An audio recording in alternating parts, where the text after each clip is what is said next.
राम राम दोस्तों और मेरी माताएं बहनें, आप सभी का स्वागत है बाबा नीम करौली जी के दरबार में।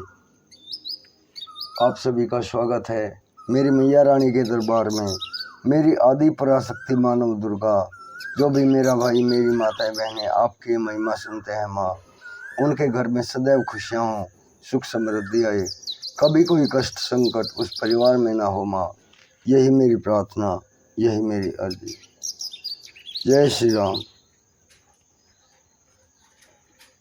दोस्तों और मेरी माताएं बहनें, आज करते हैं भविष्य मालिका का पाठ, कलयुगीन घटनाक्रम। इसमें बताया गया है कि कलयुग के अंत के समय क्या क्या घटनाएं होंगी, जब कलयुग का अंत होगा और सतयुग का प्रारंभ होगा।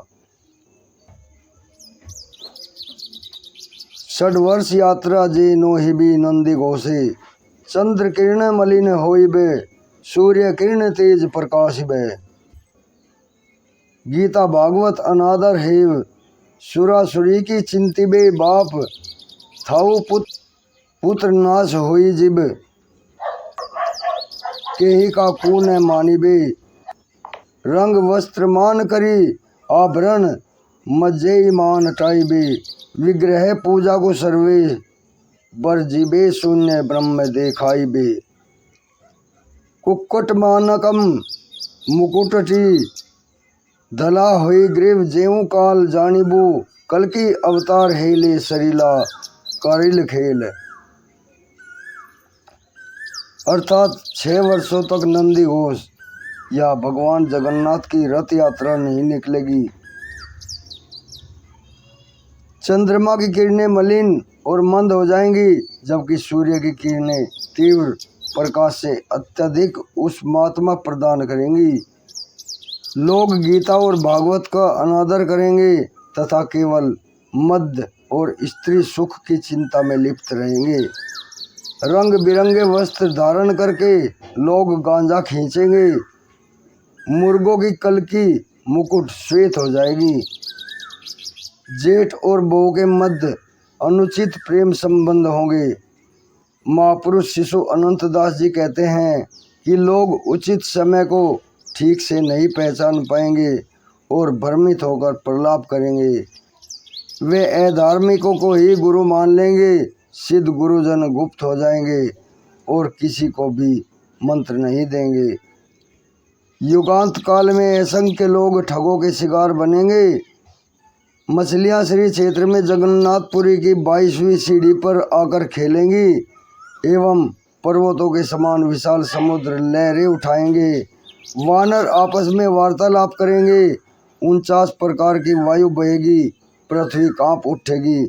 लौकी के वृक्ष पे तेंदू का फल लगेगा, कपास के वृक्ष में आम उगाएगा। ऐसे समय में वृक्षों पर बिना फूल खिले ही फलियां लग जाएंगी। महापुरुष शिशु अनंत दास जी अपने शिष्य बारंग से कहते हैं, ऐसा भीषण पवन चलेगा, किसी का घर द्वार शेष नहीं रहेगा। लाखों मृत शरीर बहते हुए दिखाई देंगे। लाखों की संख्या में पतंगे आकर मानव शरीरों को दंश देंगे। दिन के समय अंधकार के समान व्याप्त होगा, सूर्य दिखाई नहीं देगा। कुल की स्त्री अधार्मिक हो जाएंगी पर पुरुषों की सेवा करेंगी। वृक्षों में फल नहीं लगेंगे, फल को समस्त कीट खा जाएंगे। पुरुष अपनी ही पत्नी को विष देकर मार डालेंगे और फिर अन्य स्त्रियों के साथ रमण करेंगे। हे बारंग, तुम कलयुग के अंत काल में देखोगे कि ऐसे समय नीम के वृक्ष पर फल लगेंगे और आम के वृक्ष पर फूल खिलेंगे। ऐसे समय कोयल कूकेगी और पुरुष संतान को जन्म देंगे। जब तक ऐसे लक्षण प्रकट नहीं होंगे तब तक कलयुग का नाश नहीं होगा। अज्ञानी लोग ज्ञानी कहलाएंगे, जबकि वास्तविक ज्ञानी जन अज्ञानी कहलाएंगे। अधर्मी लोग ब्रह्म ज्ञानी कहलाएंगे। लोग फूल मालाओं को अपने गले में पहनेंगे और सोम को देवी अंगी अर्थात उनके शरीर में देवी देवता प्रवेश कर गए हैं ऐसा बताकर आज्ञाएं देने लगेंगे।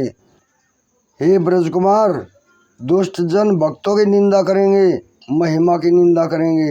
इसलिए यह मेरा नियम है कि दुष्टों को कोई गुप्त वाणी न कहना, इसे याद रखना। वराह क्षेत्र में एक शुभ स्तंभ होगा जहाँ से रक्त प्रवाहित होगा।